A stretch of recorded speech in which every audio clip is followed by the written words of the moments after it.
Hello बच्चों, नमस्कार। आप सबका स्वागत है आपके अपने कंसेप्ट मास्टर में। आज जो है हम बात करेंगे नया जो चैप्टर है हमारा मैथ का, दैट इज डिविजिबिलिटी।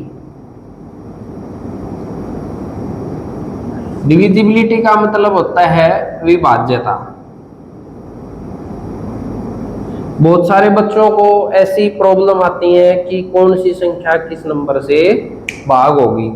तो इसीलिए जो है आज आपके लिए स्पेशल चैप्टर लेके आए हैं। ये आप सैनिक school, military school, RIMC, SSC, HSSC, DSSB, HTET, CTET हर जगह क्वेश्चंस आते हैं इसमें से। तो पहले हम इसका बिल्कुल बेसिक सा पढ़ते हैं कि कोई संख्या 2 से भाग कब होगी, 4 से भाग कब होगी, 8 से भाग कब होगी, 5 से भाग कब होगी, वो चीजें देखो। पहला रूल है 2 से, 4 से, 8 से और 16 से। कोई संख्या 2 से भाग कब होगी, जब इकाई का अंक यानी कि यूनिट डिजिट जो है, इकाई का अंक या तो 0 होगा या 2 होगा, 4 होगा, 6 होगा या 8 होगा। ठीक है, जब ये होंगे तो संख्या 2 से भाग होगी। The number that will divided by 2, that unit digit should be 0, 2, 4, 6 और 8। कि या तो 2 होना चाहिए या 4 होना चाहिए या फिर 6 होना चाहिए या फिर 8 होना चाहिए। अगर इन केस में कोई भी चीज आती है तो इसका मतलब क्या है, वो कि 2 से भाग होगा। क्लियर है। अब इसके बाद बात आती है 4 से भाग कब होगा। 4 से भाग होने के लिए अंतिम 2 अंक जो हैं वो 4 से भाग होने चाहिए। लास्ट के 2 डिजिट किसी भी संख्या के अंतिम 2 अंक 4 से भाग होंगे। अगर आपने नहीं पढ़ा तो प्रीवियस जो वीडियो थी उसमें हमने इकाई का अंक निकाला था, तो उसको 4 से भाग किया था पावर को। वो 4 से भाग इसीलिए हुई थी क्योंकि अंतिम 2 अंक 4 से भाग होने चाहिए, तो संख्या 4 से भाग होगी। 8 के लिए क्या रूल था, अंतिम 3 अंक, पीछे के 3 अंक यानी कि लास्ट 3 डिजिट,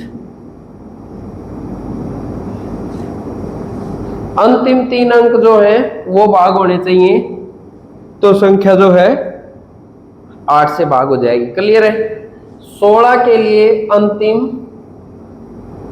4 अंक, लास्ट के 4 डिजिट जो है किसी भी नंबर के, अगर वो 4 से भाग हो गए तो इसका मतलब है वो संख्या भी, ठीक है, अंतिम 4 अंक जो है वो 16 से भाग होने चाहिए। कितनी भी बड़ी संख्या हो तो इसका मतलब वो भाग हो जाएगी, अदरवाइज नहीं होगी। क्लियर है।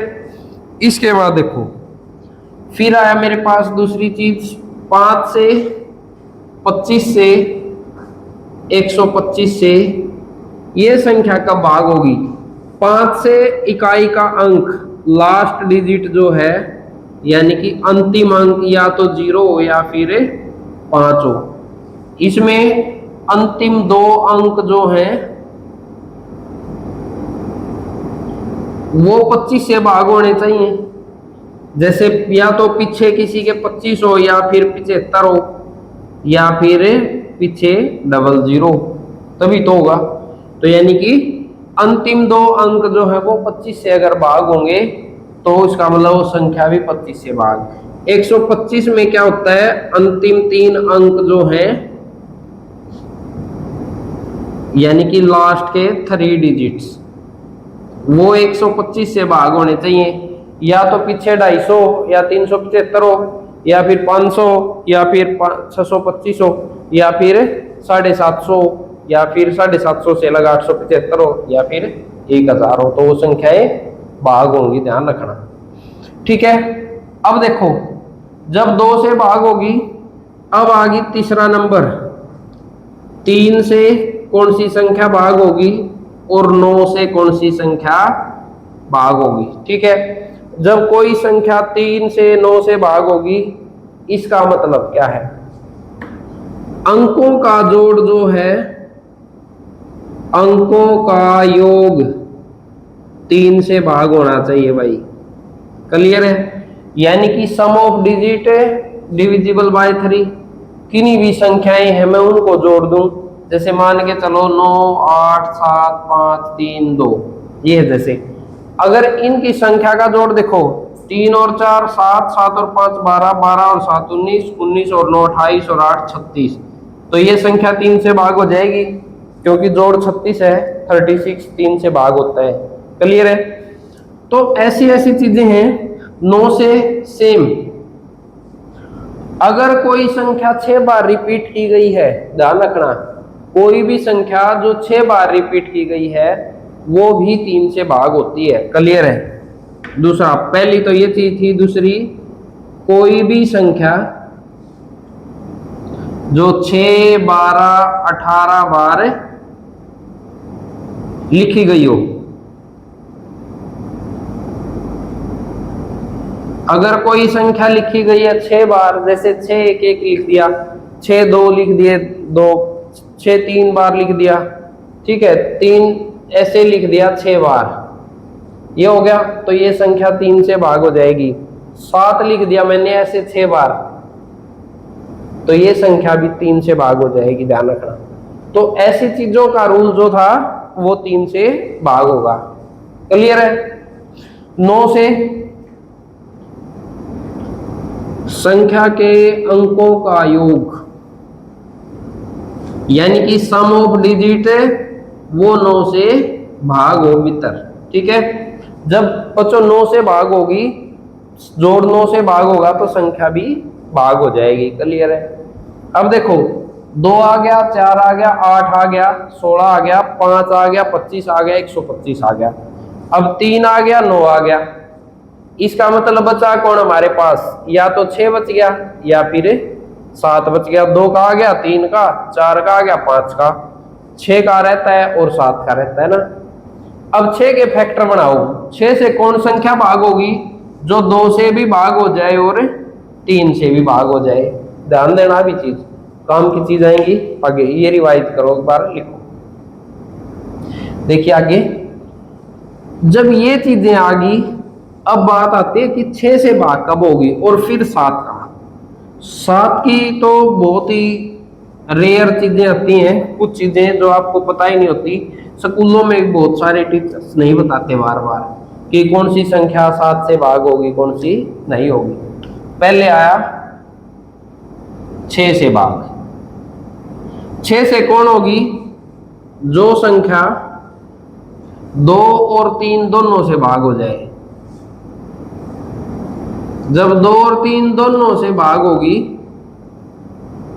तो इसका मतलब वो संख्या 6 से भाग होगी। क्लियर है? यही तो चीज है। जब 2 और 3 से, जो संख्या 2 से भी भाग हो जाए और 3 से भी भाग हो जाए, वो कौन है? ऑटोमेटिक है। जैसे मैं लिख दूं, क्या लिखूं? मैं लिख दिया 6666। अब देखो जोड़ 24 हो गया। ये 2 से भी भाग होती है और इनको जब जोड़ूंगा तो जोड़ हो गया 24, तो ये 3 से भी भाग होती है, तो ये संख्या 6 से भी भाग होगी। अब बात आती है 7 की। 7 से भाग कब होगी? यानी कि डिविजिबल बाय 7। जो 7 की जो डिविजिबिलिटी है वो अपने आप में बड़ी रेयर है। देखो, पहली चीज, कोई भी संख्या 6 बार, 12 बार, 18 बार ऐसे लिखी गई हो। क्लियर है? जैसे मैंने लिख दिया 6 बार 1 1 लिख दिया, ये संख्या 7 से भाग हो जाएगी। पहला रूल आसान है। लेकिन कई बार क्या करते हैं कि हमारे पास ऐसी चीज बताते हैं कि 5 अंकों की संख्या दे दी, भाग करते जाओ बड़ा बनेगा। तो एक बिल्कुल आसान सा तरीका लेके आऊं मैं। वो चीज क्या है कि जो इकाई का अंक है उसका डबल करके घटाते जाओ, कोई भी चीज है वो निकल जाएगी। लास्ट में या तो 0 बचना चाहिए या फिर वो 7 से भाग होनी चाहिए। जैसे मैंने लिख दिया, आसान सा तरीका है, 24 7 5 4 4 लिख दिया। क्लियर है? 2,47,544। अब ये संख्या 7 से भाग होगी या नहीं? अब मैं इसको डिवाइड करूं, 7 या 21, 3 37, 7 5 35, 2 7 या 21 4, 7 6 42, 7 नहीं होती ना वैसे। तो इसको ये तो भाग कर दिया। अगर 10 अंकों की संख्या हो तो आसान, ये 4 को काट के 4 का डबल घटा दूं यहां से, इसको भूल गए 4 को, तो 54 में से 8 गया, बच गया 46। ये सेम। अब 6 का डबल घटा दूं 12। अब देखो 2 4 6 2 हो गया। अब इस 2 का डबल घटा दूं 4, कितना बच गया? 242। अब इस 2 का डबल घटा दूं 4, कितना बच गया? 20। क्या 20 भाग होता है? नहीं होता ना, तो ये संख्या 7 से भागे नहीं होगी, है ना। आसान से इकाई के अंक का डबल घटाते जाओ, उसको कैंसिल करते जाओ, लास्ट में अगर ये आ गया, अगर यहाँ पे आ जाता, मान के चलो 21 आ जाता, तो ये भाग होती है, तो ये संख्या भाग हो जाती। अब 20 आया तो भाग नहीं होगी, तो ये होती इसकी डिविजिबिलिटी। ठीक है। 10 वाले के लास्ट में 0 होना चाहिए। कई बार पूछते 11 से भाग कब होगा? ठीक है, 11 से भाग कब होगा? ध्यान दो, जब क्या हो, कोई भी संख्या के सम और विषम संख्याओं के अंकों का योग, विषम स्थान पे जो है, सम स्थानों के संख्याओं का योग माइनस विषम स्थानों की संख्याओं का योग, और इन दोनों का अंतर या तो 0 या फिर 11 से भाग होने वाला हो। क्लियर है? या तो 0 या फिर 11 से भाग होने वाला हो तो क्या बोलते हैं कि वो संख्या भाग होगी। ठीक है, क्लियर है। अब देखो इसके बाद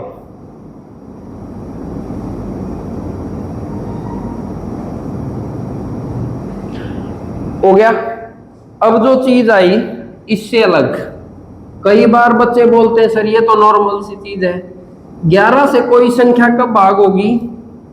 अगर कोई भी संख्या इससे अलग जो ए की फॉर्म में हो, यानी कि देखो पहली चीज, अगर कोई संख्या x की फॉर्म में है या ए के रूप में है, ए के रूप में कैसे? जैसे 22 44 66 सेम अंक है, तो वो संख्या 11 से भाग होगी। ठीक है, क्लियर हुई। अगर कोई संख्या वो है xy के रूप में है तो वो किससे होगी? वो होगी 101 से भाग।